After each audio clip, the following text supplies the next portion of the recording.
विश्वको सुरुवात कसरी भयो, कहिले भयो? वैज्ञानिक, ऋषि मुनि, दार्शनिक सबैले यस प्रश्नको उत्तर खोजे र धेरै परम्पराले एउटै कुरा भन्छ, सबैको प्रारम्भ एक ध्वनिबाट भयो र त्यो ध्वनि हो ओम।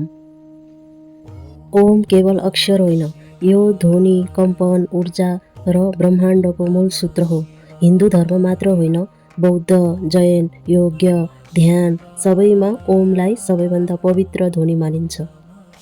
ओम 3 ध्वनिबाट बनेको छ, अ, उ र म।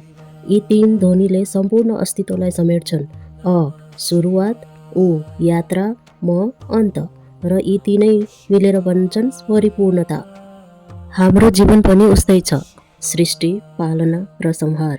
हिन्दू दर्शनले यी शक्तिलाई ब्रह्मा, विष्णु, महेशको रूपमा देखाउँछ र ओम यी सबै शक्तिहरूको एकीकृत ध्वनि हो। आधुनिक विज्ञानले भन्छ, संसारका सबै कणहरू कम्पनले चलेका छन् र एउटै स्थिर कम्पन सबैभन्दा शक्ति दिने पाइएको छ। ओमको कम्पन 432 हर्ज। यो कम्पनले मस्तिष्क शान्त बनाउँछ, तनाव घटाउँछ र मनलाई गहिरो एकाग्रतामा पुर्याउँछ।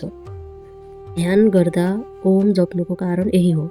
यो ध्वनि शरीर, मन र आत्मालाई एउटै लयमा ल्याउँछ।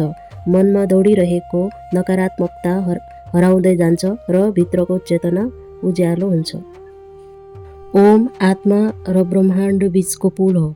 यो संसारको सबैभन्दा पुरानो, सबैभन्दा शक्तिशाली र सबैभन्दा शुद्ध ध्वनि हो। यदि तपाईँ केही सेकेन्ड आँखा बन्द गरेर ओम जप्नुहोस्, तपाईँभित्रको शान्ति महसुस गर्नुहुनेछ। यी कारण ओम केवल एक चिन्ह होइन, अस्तित्वको संसार हो। ओम शान्ति शान्ति शान्ति।